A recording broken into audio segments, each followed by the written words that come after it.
মুঠিবার ভেবে চিন্তে বলতে হবে, ইসলামের নবী সন্ত্রাস তৈরি করার জন্য আসে নাই, সন্ত্রাসী কর্মকাণ্ড বন্ধ করার জন্য এসেছে। আওয়াজ করে বলো মুসলমান ঠিক কিনা? সন্ত্রাসী পরিচালনার জন্য নয়। মুসলমান বন্ধুরা আমার, সুমাইয়া রাদিয়াল্লাহু তাআলা আনহাকে একটা খুঁটির মধ্যে বেঁধে ফেলল। আম্মা তার সন্তানকে তার সামনে আরেকটা খুঁটির মধ্যে বেঁধে ফেলছে। ও দুনিয়ার বন্ধু, আম্মা তার মায়ের সামনে দাঁড়িয়ে আছে। কালেমা গ্রহণ করতে গিয়ে সাহাবায়ে কেরাম কি পরিমাণ কষ্ট করেছে, সাহাবায়ে কেরাম কি পরিমাণ কষ্ট করেছেন। মুসলমান ভাইরা আমার, আমরা তো কোনদিন এই কালেমা পড়ার কারণে একটা আঘাত খাওয়া লাগে নাই, এই কালেমা গ্রহণ করার কারণে কোনদিন বেতের বাড়ি খাওয়া লাগে নাই। কালেমা গ্রহণ করার কারণে বাবা ছাড়া লাগে নাই, মা ছাড়া লাগে নাই। কালেমা গ্রহণ করার কারণে কেউ তো আমাদেরকে লোহা গরম করে ওই শিক দিয়া আমাদের শরীরে কেউ দাগ দেয় নাই। হযরতে সুমাইয়া রাদিয়াল্লাহু তাআলা আনহা খুঁটির মধ্যে বাঁধা। এবার আবু জাহেল নরদম তার সঙ্গী সাথীদেরকে বলল, আম্মারের সামনে তার মায়ের কাপড়গুলো টেনে খুলে ফেল। এই দৃশ্যটা আম্মারের সামনে যখন ওপেন করা হচ্ছে, আম্মার মাথাটা জমিনের দিকে দিয়ে তাকায়া বলে, আল্লাহরে, আমার মায়ের এই অবস্থায় তুমি জমিনটাকে ফাটাইয়া দাও, আমি জমিনে ঢুকে যা। আম্মার মাথা নিচের দিকে দিয়ে ফেললেন। আম্মারের মাথা নিচের দিকে করে ফেললেন। তার মায়ের শরীর থেকে কাপড়গুলো টেনে টেনে খুলে ফেললো। আবু জাহেল এই সন্ত্রাসী বলল, আম্মারের মাথাটা উপরের দিকে করে দাও, ওর নজরটা যেন ওর মায়ের দিকে পড়ে সেই ব্যবস্থা করে দাও, তাহলে সেই ঈমান ছেড়ে দিবে, এই তাওহীদের রাস্তা থেকে সরে দাঁড়াবে। আম্মারকে যখন মাথা উপরে উঠায় আর বলছে তুমি ঈমান ছেড়ে দাও, আম্মারের মা একজন মহিলা সুমাইয়া বলছে, বাবা, জীবন যাবে তো যা, জীবন যাবে তো যা। শোনো, তোমার মাকে যতটাই আঘাত দেয় না কেন, তুমি ভয় পাবে না, তুমি তোমার ঈমানের উপরে অটল আর অবিচল থাকো। ইয়াদ রাখো সন্তান, এই দুনিয়ায় আজ নয় কাল যাওয়াই লাগবে। কালেমার উপরে যাবে, ইসলামের উপরে থাকবে, ওদের সন্ত্রাসী কর্মকাণ্ডে ঈমান কিন্তু তুমি ছাড়বে না। আল্লাহু আকবার, ছাড়বে না। মুসলমান বন্ধুরা আমার, কাপড়গুলো খুলে ফেলল। কাপড়গুলো খুলে ফেলার পর এবার আবু জাহেল একটা বর্ষা হাতে নিয়া হযরতে সুমাইয়া রাদিয়াল্লাহু তাআলা আনহার লজ্জাস্থানে এলোপাতারি আঘাত করতে লাগলো। কেমন আঘাত? লজ্জাস্থানে আঘাত করতে করতে সুমাইয়া রাদিয়াল্লাহু তাআলা আনহা আখের শেষ পর্যন্ত শাহাদাত বরণ করলেন। ইসলামের প্রথম শহীদ মহিলাদের মধ্যে যিনি, তিনি হলেন হযরতে সুমাইয়া রাদিয়াল্লাহু তাআলা আনহা। ঈমান দিলেন না। রাসূল সাল্লাল্লাহু আলাইহি ওয়াসাল্লাম ঘটনা শুনলেন, প্রতিবাদ করলেন না, ধৈর্য ধরলেন। শুধু যে সুমাইয়া কষ্ট সহ্য করেছেন তা না, এবার 13 বছরের বর্বর ইতিহাস এই একজন মহিলাকে নির্মম ভাবে শুধু ঈমান গ্রহণ করার কারণে সন্ত্রাসী এই আবু জাহেল সুমাইয়ার লজ্জাস্থানে আঘাত করে তাকে শহীদ করেছে। আজকে দীর্ঘ কয়েকদিন যাবৎ প্রোগ্রাম করতেছি, এই আওয়াজটা একেবারেই শুনতে পাই না। এই আওয়াজ দেওয়ার মতন আর কেউ নাই, ঠিক কিনা জোরে বলে। সুতরাং আপনাদেরকে আস্থার একটা বাণী শোনায়া আমি আমার মূল আলোচনায় চলব। আগের মতো আমাদেরকে বলার কেউ নাই, পরামর্শ দেওয়ার কেউ নাই। মাঝে মাঝে দুঃখের সাথে জিজ্ঞেস করতাম, আপনি যে বললেন রাজনীতির ব্যাপারে কোনো আলোচনা করব না, কারণ কি? রাজনীতি কি এটা ভালো জিনিস না খারাপ জিনিস? যদি বলেন এটা ভালো জিনিস, তাহলে ভালো জিনিসের আলোচনা করলে সমস্যা কি? আর যদি বিষয়টা খারাপ জিনিস হয়, তাহলে আপনারাই বা করেন কেন? ঠিক কিনা জোরে বলেন। সুতরাং আমরা নিশ্চিন্তে কোরআন থেকে আলোচনা শুনব। কোরআনের আলোচনা মুমিন মুসলমানরা শুনবে, তাদের হৃদয়ের জ্বলন বন্ধ করবে। কোরআনের আলোচনার মাধ্যমে মুমিন তার হৃদয়ে প্রশান্তি পায়। কোরআনের আলোচনার মাধ্যমে অন্ধকার থেকে মানুষ আলোর দিশারি পায়। ঠিক কিনা আওয়াজ করে বলেন। এজন্য আমরা কোরআনের আলোচনাগুলো নির্দ্বিধায় শুনবো ইনশাআল্লাহ। আমার মুসলমান বন্ধুরা, কোরআনে হাকিমের একখানা আয়াতে কারিমা আমি তেলাওয়াত করেছি। আল্লাহ তাআলা সূরা আলে ইমরানের 19 নম্বর আয়াতের মধ্যে বলেন, ইন্নাদ দীনা ইনদাল্লাহিল ইসলাম। আমি চেষ্টা করব আপনাদের সময়ের মূল্যটা দেওয়ার জন্য, যাতে আপনাদের সময়টা নষ্ট না হয়। আপনারা মনোযোগ সহকারে কথাগুলো শুনবেন, বুঝবেন। কোরআনে হাকিমের কত নাম্বার, কোন সূরা? সূরার নাম আলে ইমরান। আয়াত নাম্বার কত? 19। এই আয়াতের মধ্যে আল্লাহ বলেন, ইন্নাদ দীনা ইনদাল্লাহিল ইসলাম।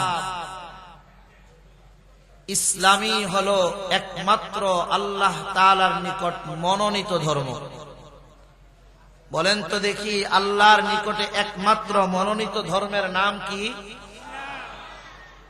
এই কথা বলতে কি আপনাদের কষ্ট হয়?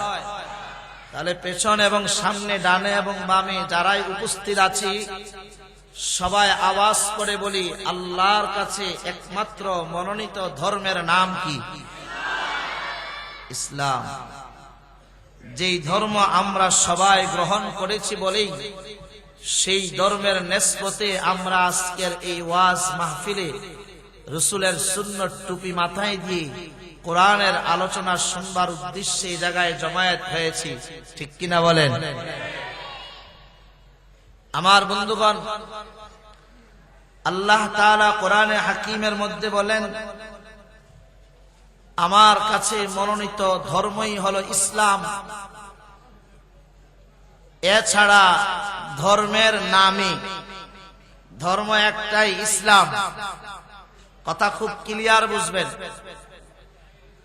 ধর্ম একটাই, সেটার নাম হচ্ছে ইসলাম। আল্লাহ বলেন, এই ইসলাম ধর্ম ছাড়া ধর্মের নামে যা আছে কোনটাই আল্লাহর কাছে গ্রহণযোগ্য নয়।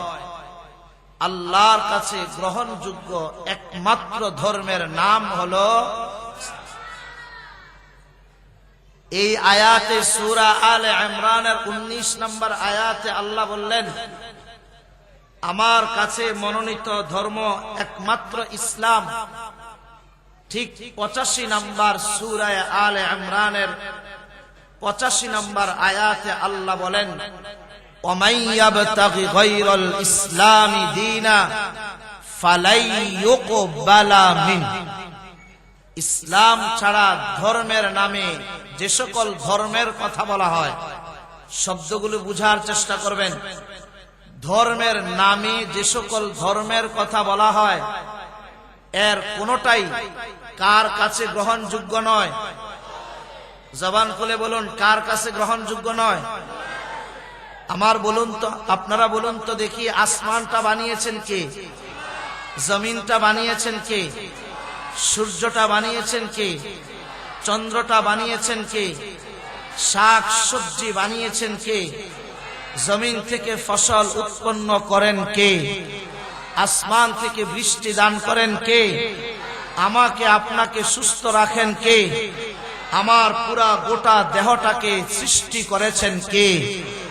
সুতরাং আল্লাহকে যারা মানবে না, আল্লাহর দ্বীনে, আল্লাহর মনোনীত ধর্মে যারা আসবে না, আল্লাহর মনোনীত ধর্ম যারা মানবে না, তারা কখনোই আল্লাহর কাছে যেরকম তাদের যে সকল ধর্ম গ্রহণযোগ্য নয়, তারাও আল্লাহর কাছে গ্রহণযোগ্য নয়। ঠিক কিনা? আওয়াজ করে বলেন।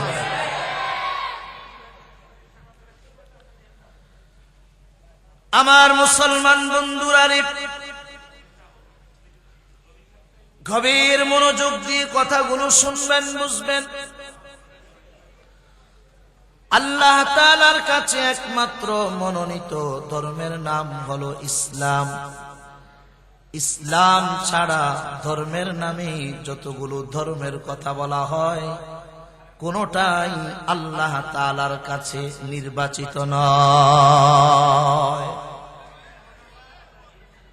এই ইসলামের ধারক বাহক করে আল্লাহ তাআলা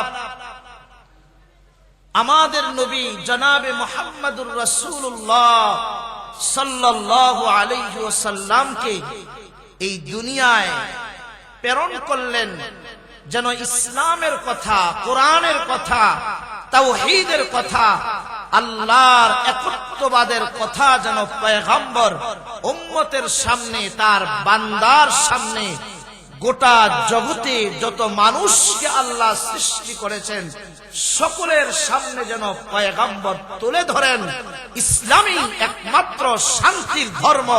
ইসলাম ধর্ম ছাড়া ধর্মের নামে যতগুলো ধর্ম রয়েছে কোনটাই শান্তির ধর্ম না। আওয়াজ করে বলুন ঠিক কিনা?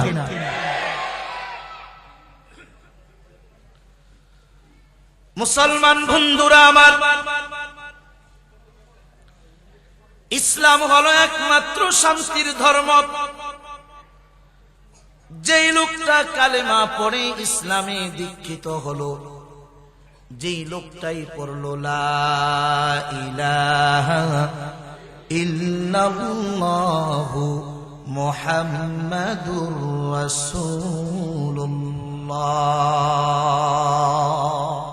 সাল্লাল্লাহু, যে লোকটা এই বাক্য পড়লো, এই শাহাদা বাক্য পড়লো, রাসূল বলেন দাখালাল জান্নাহ, এই বাক্য যে পড়লো সে জান্নাতে প্রবেশ করলো। সুবহানাল্লাহ।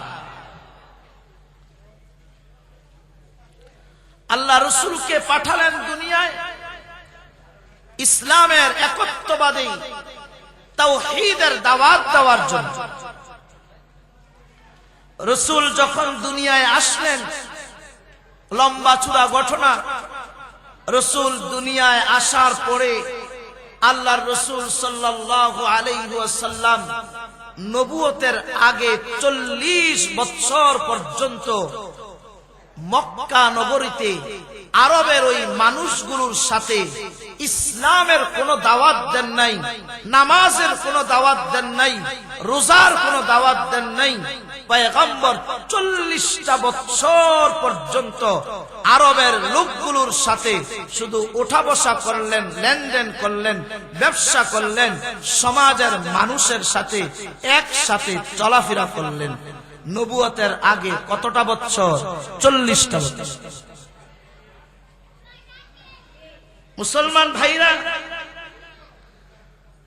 আজকে আমাদেরকে বড় আফসোসের বিষয় হলো আমাদের নবী জনাবে মুহাম্মদুর রাসূলুল্লাহ সাল্লাল্লাহু আলাইহি ওয়াসাল্লাম নাকি সন্ত্রাস ছিলেন এবং সন্ত্রাসী কর্মকাণ্ড নাকি আমার আপনার পয়গম্বর জিহাদের আয়াতের মাধ্যমে নাকি পুরা দুনিয়াব্যাপী সন্ত্রাসী কর্মকাণ্ডকে আমার নবী নাকি উস্কে দিয়েছেন।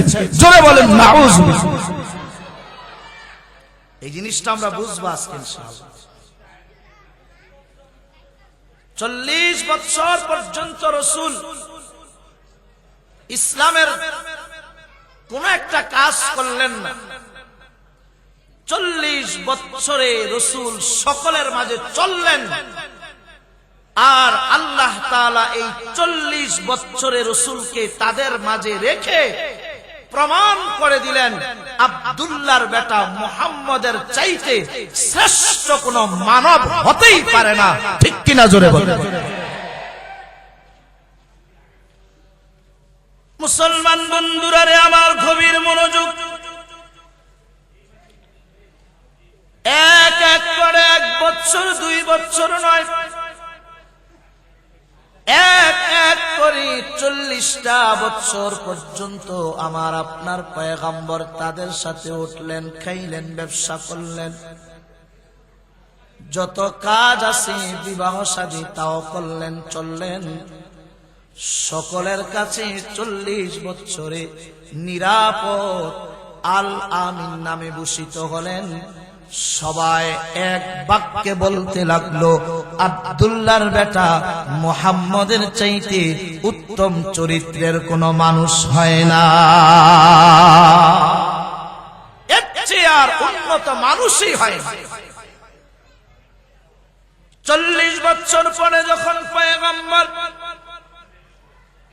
আল্লাহ তাআলার পক্ষ থেকে নির্দেশিত হলেন, ওগো পয়গম্বর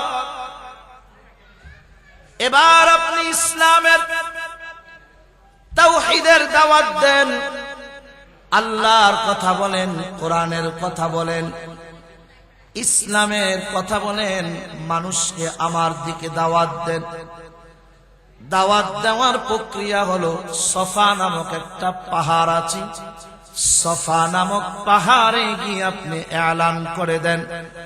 আর 40 বছর যে মানুষের সাথে ছিলেন, এই সম্পর্কর জেরে বংশের নাম ধরে ধরে ডেকে ডেকে মানুষকে বলতে থাকেন, হেদায়েতের একমাত্র রাস্তা, সফলতার একমাত্র রাস্তা হলো আল্লাহ তাআলার উপরে ঈমান আনয়ন করা। একমাত্র রাস্তা, হেদায়েতের রাস্তা হলো ইসলাম, সফলতার রাস্তা হলো ইসলাম। আপনি এই কথা মানুষকে বলেন। মুসলমান বন্ধুরা রে আমার, পয়গম্বর সফা নামক পাহাড়ে উঠলেন। সফা নামক পাহাড়ে উঠে দু জাহানের বাদশা আরবের লোকদেরকে গোত্রের নাম ধরে ধরে ডাকলেন। গোত্রের নাম ধরে ধরে ডাকার পরে তারা সবাই সমবেত হলো, জমায়েত হয়ে গেল। পয়গম্বর বললেন, শুনে নাও, আমি তোমাদেরকে আজ কেন ডেকেছি তোমরা কি জানো? বলে না। লম্বা চূড়া কথা। পয়গম্বর বলেন, আমি তোমাদের মাঝে এতদিন ছিলাম 40টা বছর, তোমরা আমাকে বলো, কোনদিন কি তোমরা আমাকে মিথ্যা কথা বলতে দেখেছ? মিথ্যা কথা বলতে কি কোনদিন দেখেছ? সবাই এক বাক্যে বলল, ইতিহাস সাক্ষী, সব উল্টে যেতে পারে, তোমার জবান দিয়া কোনদিন মিথ্যা কথা বের হতে পারে কোনদিন? বলে তাই? কয় হ্যাঁ। আমি যা বলি তা তোমরা বিশ্বাস করবে তো? কয় হ্যাঁ। করবো না কেন? অবশ্যই করব, কারণ 40টা বছর আমরা দেখেছি তুমি কোনদিন মানুষকে সামান্যতম কষ্ট দেও না। তাই? কয় হ্যাঁ। এবার তিনি বললেন, শোনো, তোমরা এক আল্লাহর ইবাদত করবে, তোমাদের হাতের বানানো তোমাদের হাতের রচিত করা মূর্তিগুলো আজ থেকে তোমরা ছেড়ে দিবে। লাত উজ্জা মানাতের ইবাদত করবে না, এখন থেকে তোমরা ইবাদত করবে একমাত্র আল্লাহ তাআলার।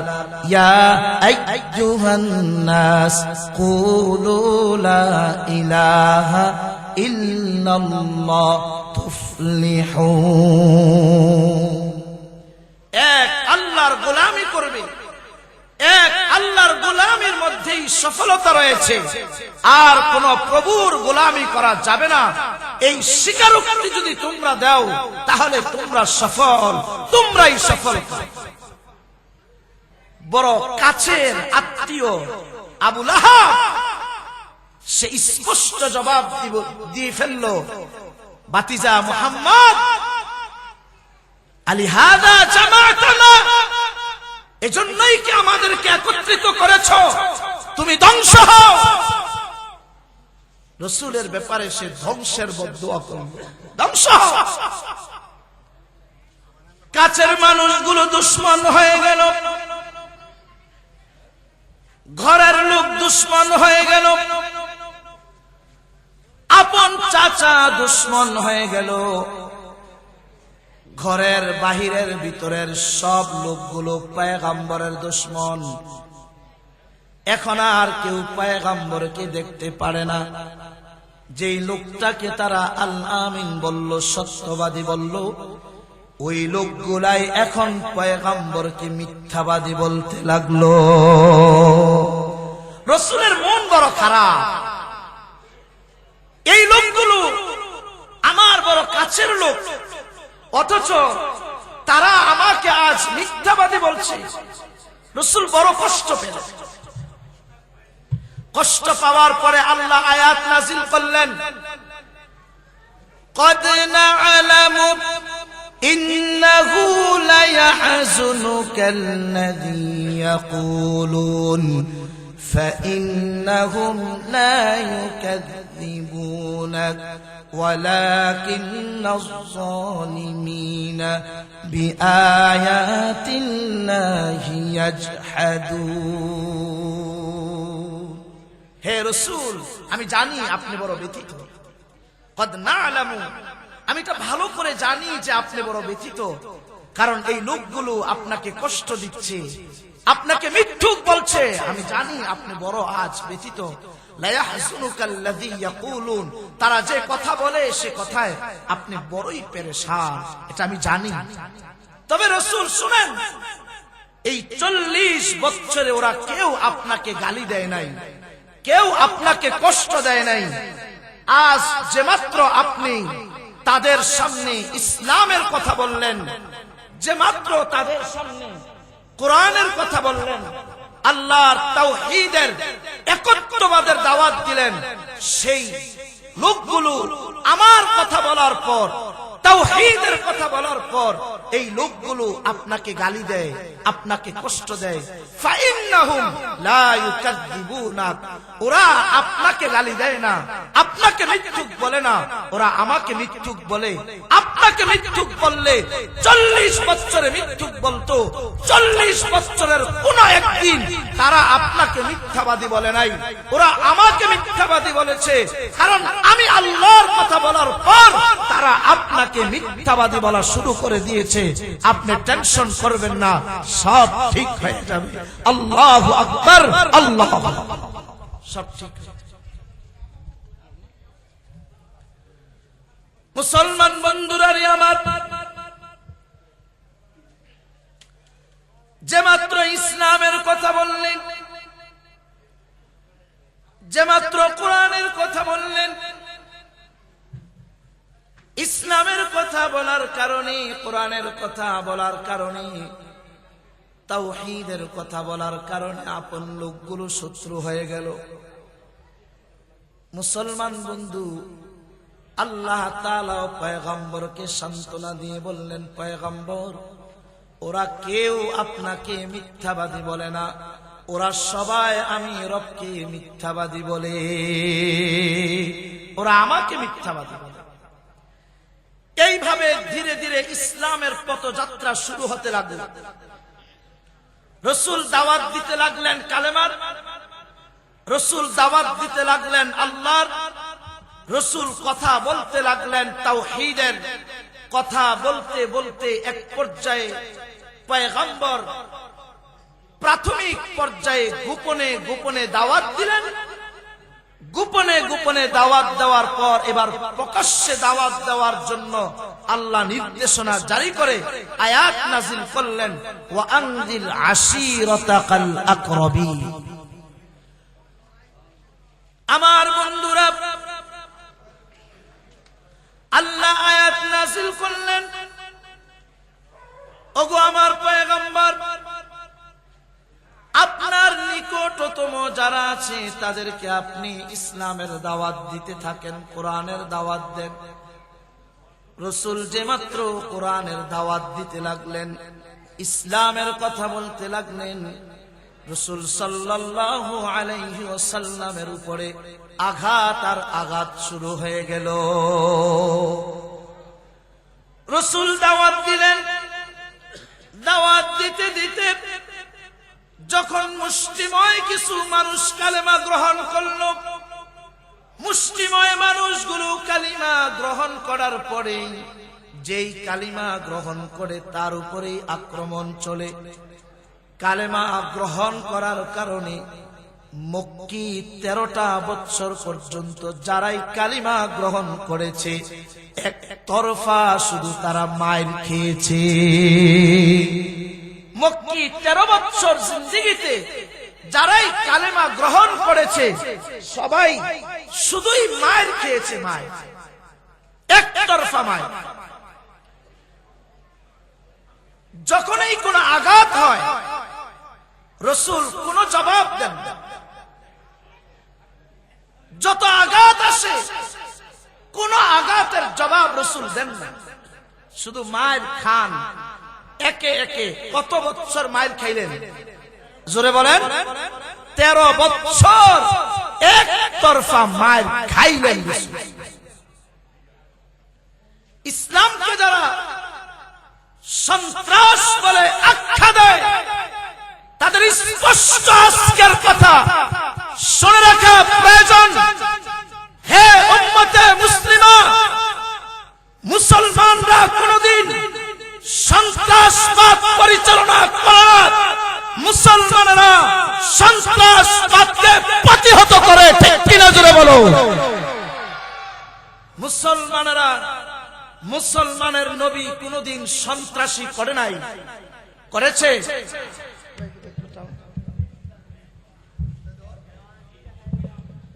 মুসলমানের নবী কোনদিন সন্ত্রাসী করে নাই। মুসলমানরাও সন্ত্রাসী করে না, কারণ মুসলিম উম্মাহ সন্ত্রাসী করার জন্য না, বরং মুসলিম উম্মাহ সন্ত্রাসী দমন করার জন্য। ঠিক কিনা জোরে বলেন। সন্ত্রাসী দমন করার জন্য। মক্কি 13 বছরের জিন্দেগি একতরফা, খুব বুঝবেন এখান থেকে, একতরফা রসুল মায়ের খাইলেন না মায়ের দিলেন?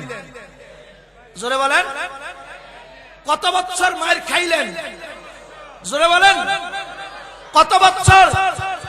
13 বছর রসুল মায়ের খেলেন না মায়ের দিলেন? মায়ের খেলেন।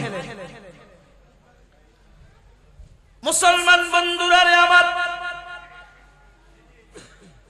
গভীর মনোযোগ দিয়ে শুনবেন কথাগুলো। আল্লাহর রাসূল সাল্লাল্লাহু আলাইহি ওয়াসাল্লাম কি পরিমাণ মার খেলেন।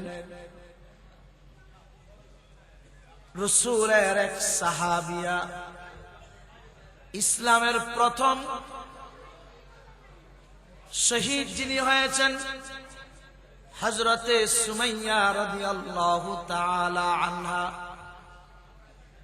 এই সুমাইয়া রাদিয়াল্লাহু তাআলা আনহার এক সন্তানের নাম হলো আম্মার।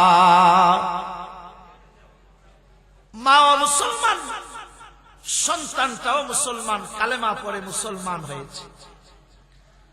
মুসলমান হওয়ার পরে একদিন রাস্তা দিয়ে পর্দা আবৃত হয়ে যাচ্ছে, মিস্টার আবু জাহেল রাস্তায় তাদের সাথে সাক্ষাৎ হল।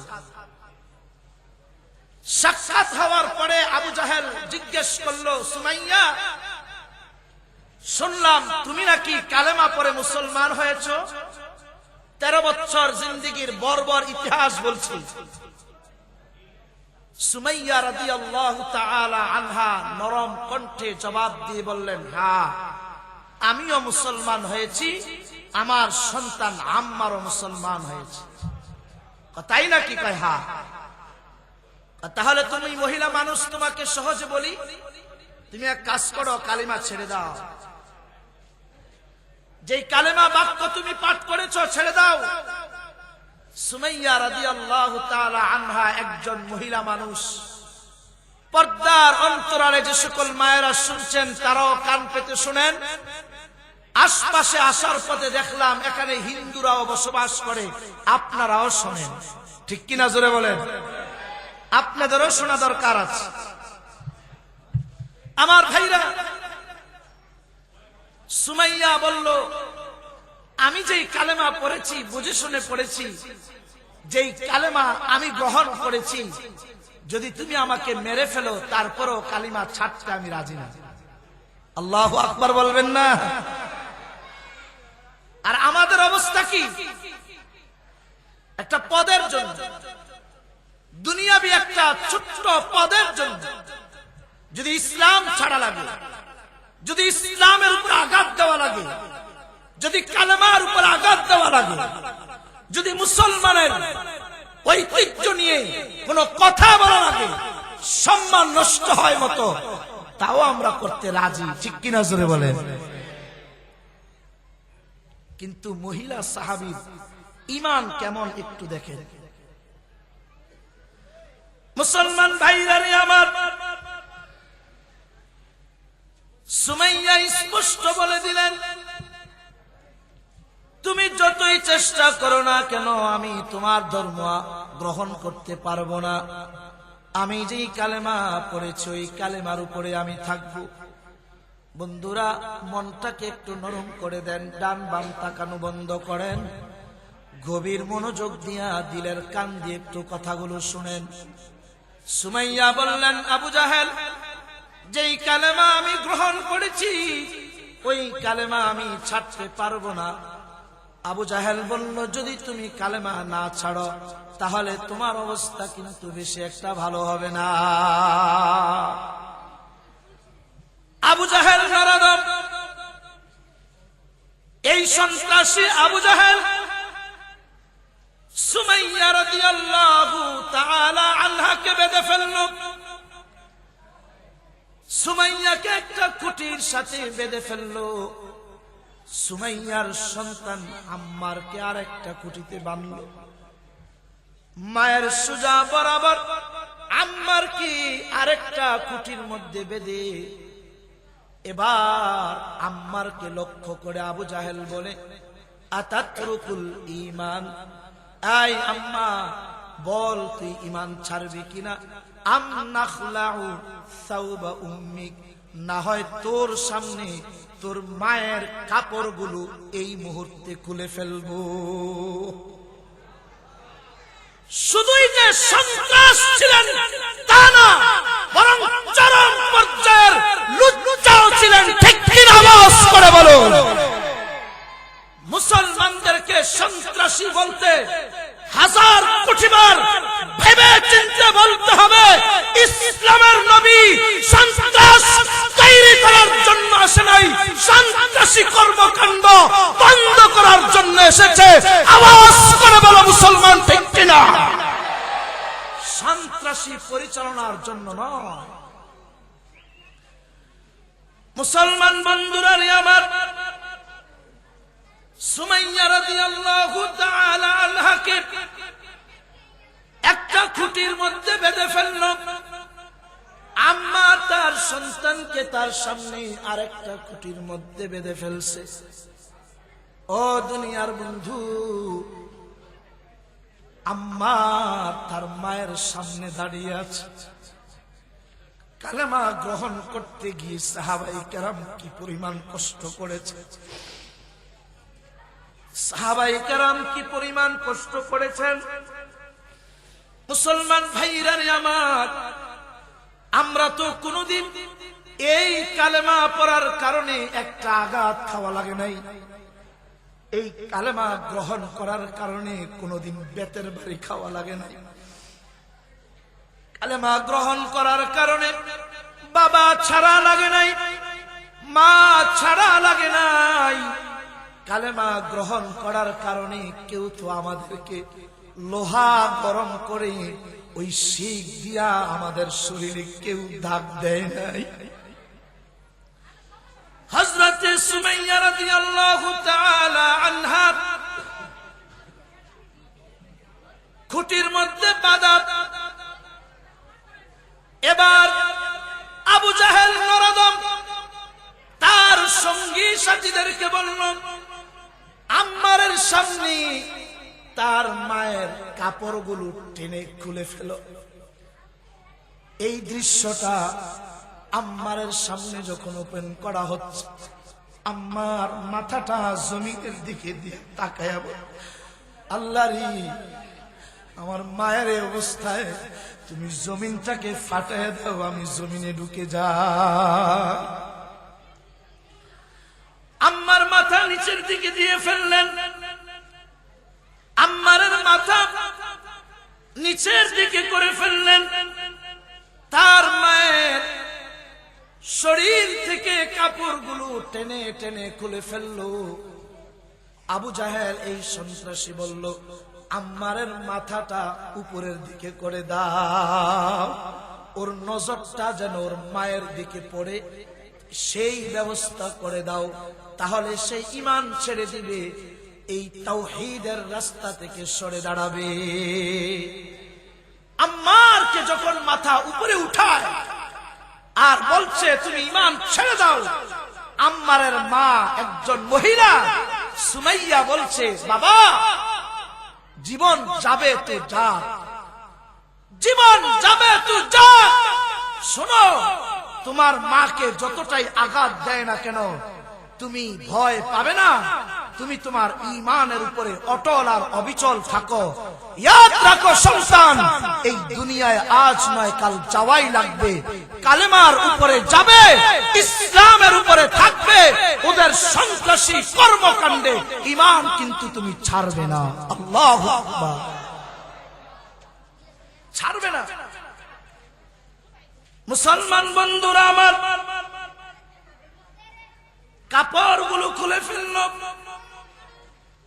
কাপড়গুলো খুলে ফেলার পর এবার আবু জাহেল একটা বর্ষা হাতে নিয়া হযরতে সুমাইয়া রাদিয়াল্লাহু তাআলা আনহার লজ্জাস্থানে এলোপাতারি আঘাত করতে লাগলো। কেমন আঘাত? লজ্জাস্থানে আঘাত করতে করতে সুমাইয়া রাদিয়াল্লাহু তাআলা আনহা আখের শেষ পর্যন্ত শাহাদাত বরণ করলেন। ইসলামের প্রথম শহীদ মহিলাদের মধ্যে যিনি, তিনি হলেন হযরতে সুমাইয়া রাদিয়াল্লাহু তাআলা আনহা। ঈমান দিলেন না। রাসূল সাল্লাল্লাহু আলাইহি ওয়াসাল্লাম ঘটনা শুনলেন, প্রতিবাদ করলেন না, ধৈর্য ধরলেন। শুধু যে সুমাইয়া কষ্ট সহ্য করেছেন তা না, এবার 13 বছরের বর্বর ইতিহাস এই একজন মহিলাকে নির্মম ভাবে শুধু ঈমান গ্রহণ করার কারণে সন্ত্রাসী এই আবু জাহেল সুমাইয়ার লজ্জাস্থানে আঘাত করে তাকে শহীদ করেছে। রসুল সহ্য করলেন, রসুল সহ্য করলেন, কোন জবাব দিলেন। আমার বন্ধুরা, সুমাইয়ার এই ঘটনা থেকে কি বোঝা যায়? আবু জাহেল সন্ত্রাসী কর্মকাণ্ড করেছিল নাকি সন্ত্রাসী কর্মকাণ্ড যারা করে তাদের বিরুদ্ধে ছিল? সন্ত্রাসী কর্মকাণ্ড করেছে। আমার ভাইরা, আল্লাহর রাসূল সাল্লাল্লাহু আলাইহি ওয়াসাল্লাম আম্মা জান আয়েশার সাথে থাকেন বিবি আম্মাজান আয়েশা একবার রাসূলকে বলেন, পয়গম্বর, আপনার পিঠে কি বসন্ত হয়েছিল? আপনার পিঠ মুবারকে কালো কালো দাগ দেখা যায়, আপনার কি বসন্ত হয়েছিল? রাসূল বললেন, আয়েশা, আমি তো একজন পয়গম্বর, আমার এই শরীরে মশা মাছি কখনো বসে না, এই পবিত্র দেহে কোনদিন মশা মাছি বসে। আয়েশা, তুমি তো জানো আমার প্রস্রাব পবিত্র। সুবহানাল্লাহ বলেন। রাসূলের প্রস্রাব থেকে মেশকে আম্বরের ঘ্রাণ আসে। আল্লাহু আকবার। মেশকে আম্বরের, রাসূল সাল্লাল্লাহু আলাইহি ওয়াসাল্লামের পায়খানা মুবারক থেকে মেশকে আম্বরের ঘ্রাণ আসতো। ঘ্রাণ জমিন খেয়ে ফেলতো, প্রস্রাব করলে জমিন খেয়ে ফেলতো। রাসূল তো এমন রাসূল ছিলেন। তো আয়েশা বলেন, পয়গম্বর, তাহলে আপনার পিছে এই যে দাগগুলো দেখা যায়, কালো কালো দাগ দেখা যায়, মাঝে মাঝে কালো দাগ দেখা যায়, এই দাগগুলো কিসের দাগ? যে শরীরে মশা মাছি বসে না, বসন্তের দাগও না, তাহলে এটা কিসের দাগ? ও মুসলমান বন্ধু, 13 বছরের সেই বর্বর ইতিহাস, শুধু যুদ্ধের ইতিহাস শুনলেই হবে না। যুদ্ধের ইতিহাস শুনবার আগে রাসূলের 13 বছরের বর্বর ইতিহাস আপনাকে জানা থাকা লাগবে, না হয় ইসলামের পূর্ণতা আপনি বুঝবেন না। রাসূল সেদিন জবাব দিয়ে আম্মাজান আয়েশাকে বললেন, আয়েশা, এটা আর কোন দাগ না, তায়েফের ময়দানে ওই তায়েফের দুষ্ট যুবকগুলো আমার এই পবিত্র শরীরে পাথরের যে নির্মম আঘাত করেছিল, ওই পাথরের আঘাতের দাগ এই কালো দাগ। আল্লাহু আকবার। আর কোন মুসলমান বন্ধুরা রে আমার, তায়েফের ময়দানে মক্কাবাসীরা যখন রাসূলকে চূড়ান্ত কষ্ট দেয়, নিজের গ্রাম ছেড়ে দিয়ে আমার আপনার পয়গম্বর একটু তায়েফের দিকে গেলেন। তায়েফের মানুষ, রাসূল ভেবেছিলেন তারা কিছুটা আশ্রয় দিবে। তায়েফের মধ্যে এমন কিছু মানুষ ছিল যারা রাসূলের বড় কাছে। রাসূল ভেবেছিলেন তারা আমার এই কঠিন মুহূর্তে তারা আমার জন্য আশ্রয়ের কারণ হবে। কিন্তু রাসূল যখন তায়েফে গেলেন, তায়েফে যাওয়ার পরে যে মানুষগুলো রাসূলকে আশ্রয় দেওয়ার কথা ছিল, তারা রাসূলকে আশ্রয় দেয় নাই। ইতিহাসের বর্বর জঘন্যতম ব্যবহার রাসূলের সাথে করেছে। সবচেয়ে বেশি কষ্ট ছিল রাসূলের তায়েফের ময়দানের কষ্ট। রাসূল মায়ের খেলেন, মায়ের জবাব দিলেন। জিবরিল আমিন আসলেন, পয়গম্বরকে বললেন, পয়গম্বর, আপনি বলেন তায়েফবাসীকে পাহাড়ের মাঝখানে রেখে আমি চাপা দিয়ে শেষ করে দেই। ও আজ মুসলমানেরা ভালো করে শুনে রাখেন, হিন্দু পাড়ার হিন্দু ভাইয়েরা আপনারাও শুনে রাখেন, ওই দিন তায়েফের হিন্দু এবং মক্কার কাফেররা রাসূলের উপরে এতটা আঘাত করেছিল, রাসূলের পা এবং জুতা রক্তের মধ্যে আটা হয়ে ধরেছিল। পা এবং জুতার মধ্যে রক্তটা আটা হয়ে লেগেছে। জিবরিল আমিন যখন বললেন, আপনি বলেন আমি তাদেরকে পাহাড়ের মাঝখানে রেখে চাপা দিয়া এদেরকে শেষ করে দেই। পয়গম্বর বললেন, না রে ভাই জিবরাইল, এদেরকে যদি তুমি শেষ করে দাও তাহলে বলো আমি তাওহীদের দাওয়াত কার কাছে নিয়ে যাব? আমি কাকে দাওয়াত দিব তাওহীদের? সেদিন রাসূল তাদের এই কষ্টের জবাব জিবরিল আমিনের মাধ্যমে দিতে চাইলে পারতেন, রাসূল দেন সহ্য করলেন, একতরফা মায়ের খাই। মুসলমান ভাইরা আমার, হযরতে বেলাল হাবশী কালেমা গ্রহণ করার কারণে হযরতে বেলালকে আরবের উত্তপ্ত গরম মাটিতে বালুগুলার মধ্যে ছেঁচড়ায়া ছেঁচড়ায়া টান, বুকের মধ্যে পাথর চাপা দিয়া দিয়া টানে। হযরতে বেলাল মক্কা নগরীর এই 13 বছরের এই জিন্দেগিতে একতরফা শুধু মায়ের খাইতেছেন, আর কষ্টর যাতনা সহ্য করতে না পেরে বেলাল বারবার উচ্চারণ করে বলেন, আহাদ আহাদ আহাদ, শুধু আহাদ। রাসূল শুনলেন, আঘাত করলেন না, জবাব দিলেন না, সন্ত্রাসীদের মোকাবেলায় কোন ধরনের অস্ত্র প্রচার করলেন না, জবাবে তাদের উপর আক্রমণ করলেন না। হযরতে ওমর বলে, খুবাইব, ও খুবাইব, শুনেছি তুমি নাকি ইসলামের জন্য অনেক কষ্ট আর যাতনা সহ্য করেছো। হ্যাঁ পয়গম্বর ওমর আমিরুল মুমিনিন, অনেক কষ্ট সহ্য করেছি। কোন নিদর্শন কি তোমার মধ্যে বাকি আছে যা আমি দেখতে পারি? হযরতে খুবাইব বললেন, হ্যাঁ। খুবাইব পেছন থেকে চাদর উঠায়া দিয়া পিঠটা যখন দেখালেন, হযরতে ওমর চাদরটা নামায়া নিলেন। আমার বন্ধুরা, হযরতে ওমর দেখলেন খুবাইবের পিঠের মধ্যে কোনো গোশত নাই, গোশত নাই, শুধু হাড্ডিগুলো বেশি আছে। খুবাইবের কষ্টের জবাবে রাসূল কিচ্ছু বললেন না, শুধু সহ্য করলেন, কোনো জবাব দিলেন না। এই 13 বছরের জিন্দেগি যদি বলা শুরু করে উলামায়ে কেরাম, এক এক করে প্রতিটা সাহাবীকে কি পরিমাণ কষ্ট, কি পরিমাণ যাতনা সহ্য করতে হয়েছে এক আল্লাহই ভালো জানে। রাসূল 13 বছরের ইতিহাসে একটা দিনের জন্য কারো জবাব দেন না। রাসূল যখন ইসলামের দাওয়াত দেওয়া শুরু করলেন, আরেকটু শুনেন, তারা রাসূলকে বন্দী করে ফেলেন।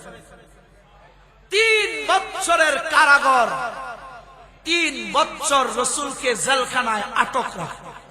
শিআবে আবি তালেব, এই শিআবে আবি তালেব রাসূলকে 1 বছর নয়, 2 বছর নয়, 3 বছর আটকে রাখলো। আটকে রাখার পর যারা রাসূলকে বেশি মুহাব্বত করতেন, তারা গোপনে গোপনে খাবার প্রেরণ করতেন। যখন তারা জানতে পারলো যে খাবার পাঠানো হয়, কঠিন সিকিউরিটি গার্ড তারা বাড়িয়ে দিল এবং রাসূলের জন্য যাতে কোনো খাবার আসতে না পারে কঠিন ব্যবস্থা নিল। শেষ পর্যন্ত আমার আপনার পয়গম্বর খাবার না পাওয়ার অভাবে রাসূল গাছের শুকনো পাতা খেয়ে খেয়ে তারপরে সেই বছরগুলো জেলখানা কারাগারের সময়গুলো অতিবাহিত করেছেন। এত কষ্টের মুহূর্তে রাসূল একটা মানুষের বিরুদ্ধে 13 বছরে কোনো জবাব দেন নাই, সহ্য করে গেলেন। সহ্য করতে করতে যখন দেখলেন এই লোকগুলো রাসূলকে কোনোভাবেই ছাড়বে না, কোনোভাবেই ছাড়বে না, শেষ পর্যন্ত আল্লাহর পক্ষ থেকে ওহী মারফত রাসূলকে জানানো হলো, আপনি মক্কা ছেড়ে মদিনায় চলে যান। মক্কা ছেড়ে কোথায় যান? মদিনা। মুসলমান ভাইরা আমার, আল্লাহ রাসূল সাল্লাল্লাহু আলাইহি ওয়াসাল্লাম মক্কা ছেড়ে এবার মদিনায় চলে যাবেন। মাতৃভূমির মায়া কার মধ্যে নাই? রাসূলের সঙ্গী সাথী যারা আছেন তারাও রাসূলের সাথেই চলে যাবেন। মার খেতে খেতে কি পরিমাণ অতিষ্ঠ হলে পরে ঘর ছেড়ে দেয়। মনে করেন এই সমাজের মধ্যে বসবাস করেন, এই সমাজের মানুষের সাথে আপনি বহু চেষ্টা করলেন থাকার জন্য, কিন্তু তারা কোনোভাবেই আপনাকে থাকতে দিল না, অন্যায় ভাবে বারবার আঘাতের পর আঘাত যখন সহ্য করতে পারলেন না, এবার আল্লাহ তাআলা পয়গম্বরকে বললেন, পয়গম্বর মক্কার জমিনে আর থাকা লাগবে না, মক্কা ছেড়ে এবার মদিনায় হিজরত করে যা। আমার নবী সন্ত্রাস ছিলেন, নিজের ঘর ছেড়ে চলে যাচ্ছে, তারপরে কারো শরীরে কোন ধরনের আঘাত দেয় না। আর সেই নবীকে সন্ত্রাস বলে, জোরে বলেন না নাউজুবিল্লাহ। এবার রাসূল খুব লক্ষ্য করেন, এবার রাসূল সাল্লাল্লাহু আলাইহি ওয়াসাল্লাম যখন মক্কা ছেড়ে মদিনায় গেলেন, তারপরে তোমরা থাকো আমি চলে গেলাম। মদিনায় যাওয়ার পরেও এই মক্কার স্বৈরাচার, এই সন্ত্রাসী বাহিনী মদিনায় যাওয়ার পরেও রাসূলকে ছাড় দিল না। মদিনাও তারা আক্রমণ করার চেষ্টা করলো এবং মদিনায় আক্রমণ করলো, মানে রাসূলকে মদিনায়ও থাকতে দিবেন।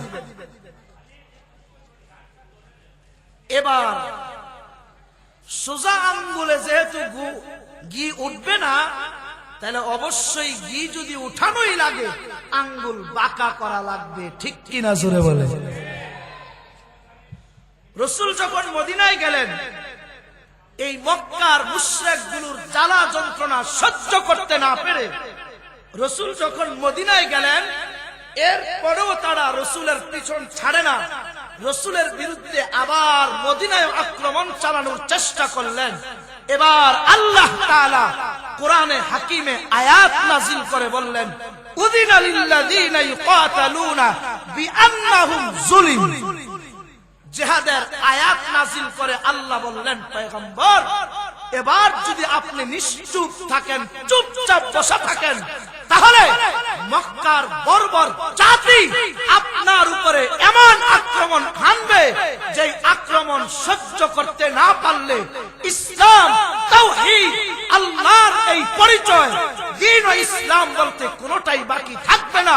তাই সময়ের দাবি, মক্কা জিন্দেগীর 13 বছর কষ্ট সহ্য করেছেন, সকল কষ্ট সহ্য করে মক্কা ছেড়ে মদিনায় এসেছেন, এখনো তারা থামে নাই।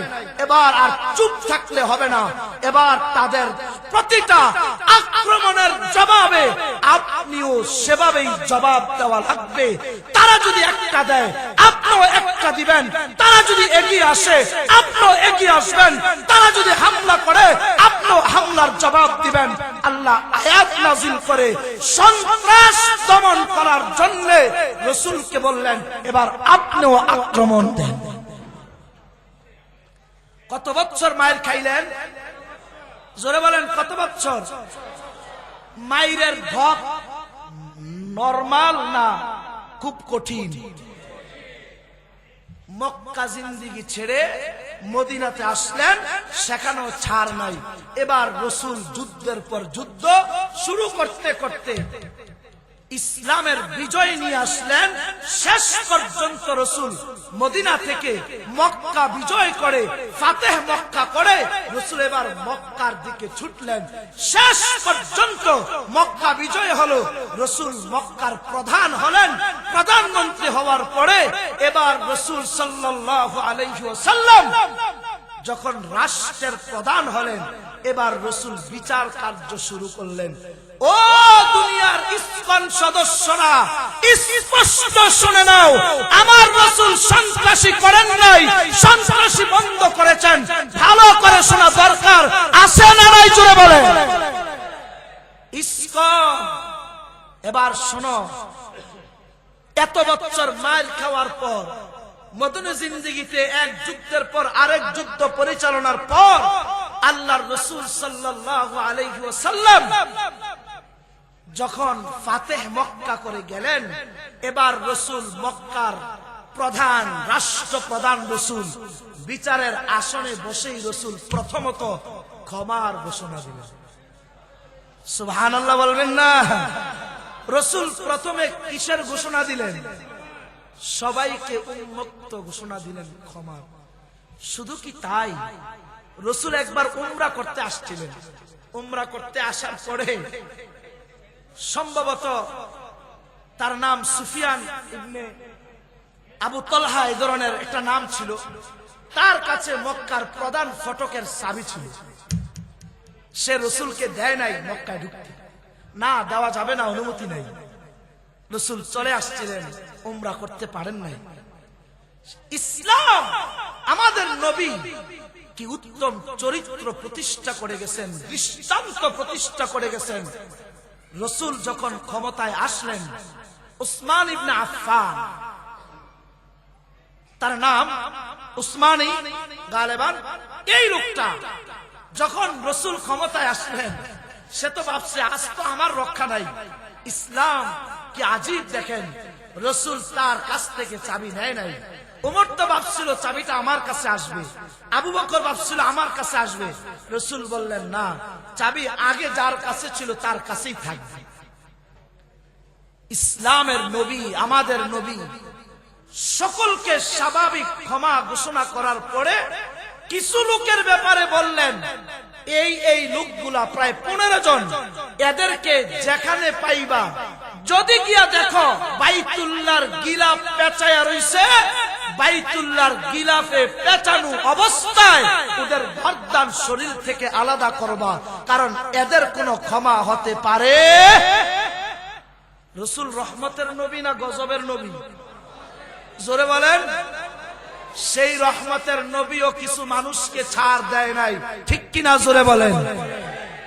বহু বছর আমরা কষ্ট করেছি, প্রায় 15 বছরের উপরে আমরা কষ্ট করেছি। সবাইকে মাফ করলেও কাকুরে মাফ করা যাবে না, ঠিক কিনা? আওয়াজ করে বলেন। যারা এই দেশটাকে জ্বালায়া পুড়ায়া শেষ করেছে, ওদেরকে ছাড়া যাবে না, যে কোনো মূল্যই হোক এদেরকে বিচারের আওতায় আনতেই হবে, আনতেই হবে, ঠিক কিনা? আওয়াজ করে বলো। মুসলমান বন্ধুরা, লম্বা চূড়া আলোচনার মাধ্যমে কি বুঝলেন? আমার নবী সন্ত্রাস ছিলেন। মুসলমান আওয়াজ করে কথা বলতে হবে, আমার নবী সন্ত্রাস ছিলেন। আমার নবী সন্ত্রাসী কর্মকাণ্ড দমন করেছেন, ঠিক কিনা? জোরে বলেন। আমার ভাই, রাসূল সাল্লাল্লাহু আলাইহি ওয়াসাল্লাম এই হিন্দুদের সাথে, এই বৌদ্ধগুলোর সাথে, এই মুশরিকগুলোর সাথে যুদ্ধ করে করে করে করে মক্কা জিন্দিগিতে পার হলেন, মদিনা জিন্দিগি গেলেন। সেই হিন্দুরা আজ মনে হচ্ছে নতুন করে হিন্দুত্ববাদ প্রতিষ্ঠার জন্য ইসকন এবং র, এই শক্তিশালী দুইটা গ্রুপ আবার আমাদের মাথার উপরে নতুন করে চেপে বসার চেষ্টা করছে, ঠিক কিনা? আওয়াজ করে বলুন। আমার ভাইরা, এ বাংলাদেশে আমরা হিন্দু মুসলমান সবাই ভাই ভাই উঠা বসা করি, আমরা উঠা বসা করি।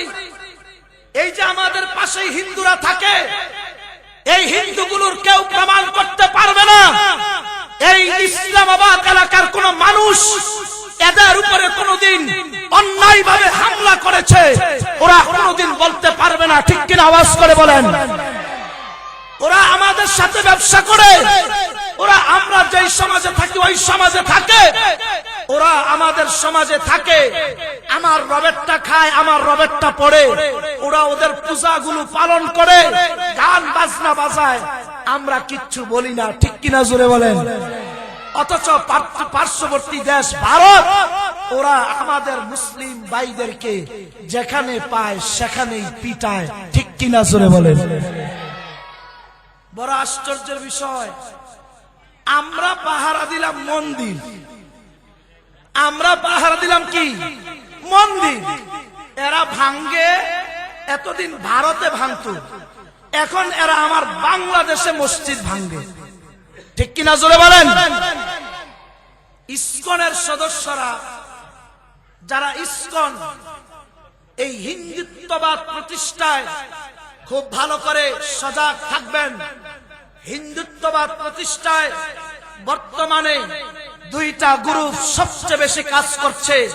এর একটার নাম হলো ইসকন, যার মুখোশ উন্মোচন হয়েছে। এরা যে সন্ত্রাস বাহিনী, এরা যে সন্ত্রাসী কার্যক্রম পরিচালনা করে, এটা বাংলাদেশের সকল শ্রেণীর মানুষ এখন জানতে পেরেছে, ঠিক কিনা জোরে বলেন। আর বাকি আছে রয়ের, এটার মুখোশ খুলবে অল্পদিন পর। এজন্য আমার মুসলিম ভাইদেরকে বলবো, বন্ধু, যদি আমরা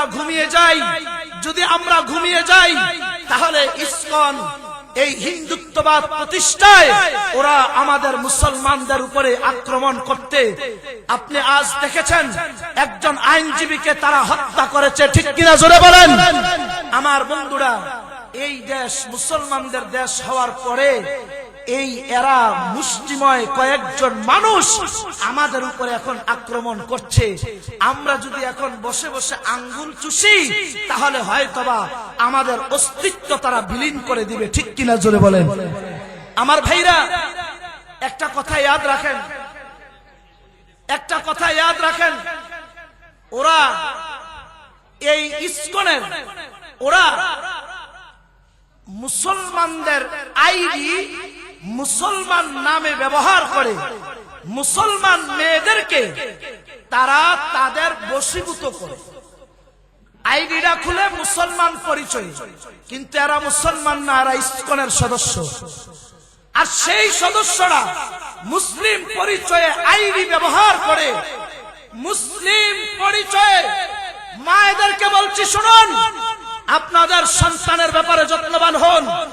সেই আইডি ব্যবহার করে তারা আমাদের মুসলিম সরল মনা নারীদেরকে সেই জায়গা থেকে বন্ধু বানায়া দিন দিন তাদের সাথে খারাপ আচরণে লিপ্ত হয়ে তারপরে মুসলমানদেরকে হিন্দুত্ববাদ শিখাচ্ছে। 1872-এ এই হিন্দুরা একটা আইন প্রতিষ্ঠা করেছিল, হিন্দুরা মুসলিম মেয়েদেরকে বিবাহ করতে পারবে। এই আইন তারা তৈরি করেছে। আজ আমরা বাংলাদেশে দেখতে পাচ্ছি বহু জায়গায় হিন্দু ছেলে মুসলিম মেয়ের বিবাহ হচ্ছে, ঠিক কিনা জোরে বলে। এটা সবটাই তাদের চক্রান্ত। এজন্য আমি সকলকে বলবো, আমাদের সকলের সজাগ দৃষ্টি রাখতে হবে। ইসকন এবং হিন্দুত্ববাদ, এদেরকে আমরা যতটা সহজ মনে করেছি, এরা কিন্তু ততটা সহজ না। এদেরকে স্পষ্ট স্মরণ রাখা লাগবে। এদেশ মুসলমানের দেশ। আমরা মন্দির পাহারা দিয়েছি বলে মনে করবে না। আমরা শুধু মন্দির পাহারা দিতে জানি, যেমন মন্দির পাহারা দিতে জানি, মন্দির ভাঙতো কিন্তু আমরা জানি। আমাদেরকে উস্কায়া লাভ নাই। এদেশে কেউ মুসলমানদেরকে উস্কায়া থাকতে পারে নাই, এটা গত আগস্টে প্রমাণ হয়েছে, ঠিক কিনা আওয়াজ করে বলো। সুতরাং ইসকনদেরকে বলছি, মুসলমানদেরকে উত্তেজিত করবা না। আর অন্তর্বর্তীকালীন সরকারের প্রতি বিনীত আহ্বান, আপনি বড় সুচিন্তিত মানুষ, আপনার কাছে আবেদন, আপনি আরো চিন্তা ফিকির করে রাষ্ট্রীয় এমন একটা ঘোষণা দিবেন, যেই ঘোষণায় বাংলার মুসলমান আপনার জন্য মুনাজাতে শেষ রাতে দোয়া করবে, ঠিক কিনা জোরে বলেন। সুতরাং আজকের মাহফিল থেকে ইসকন নিষিদ্ধের দাবি জানাচ্ছি, ঠিক কিনা আওয়াজ করে বলুন। ইসকন নিষিদ্ধ করতেই হবে, ঠিক কিনা আওয়াজ করে বলুন। আল্লাহ আমাদের সকলকে সজাগ থেকে এই জাতির রাহবারি করার, এই উম্মতের ঈমান হেফাজতের জন্য উলামায়ে কেরামকে আল্লাহ তাআলা কবুল করেন। আপনারা যদি উলামায়ে কেরামের সাথে থাকেন, ইনশাআল্লাহ যত ঢঙ্গের শাড়ি পরে নতুন বধূ সেজে কখনো ইসকন, কখনো কখনো এই কখনো সেই, যতভাবেই মুসলমান অঙ্গনে ঢুকুক না কেন, জাতির চৌখাস উলামায়ে কেরাম সব দিক থেকেই ছিদ্র বন্ধ করে জাতির মুসলমানের ঈমানের হেফাজত করবেই করবে, ঠিক কিনা জোরে বলেন।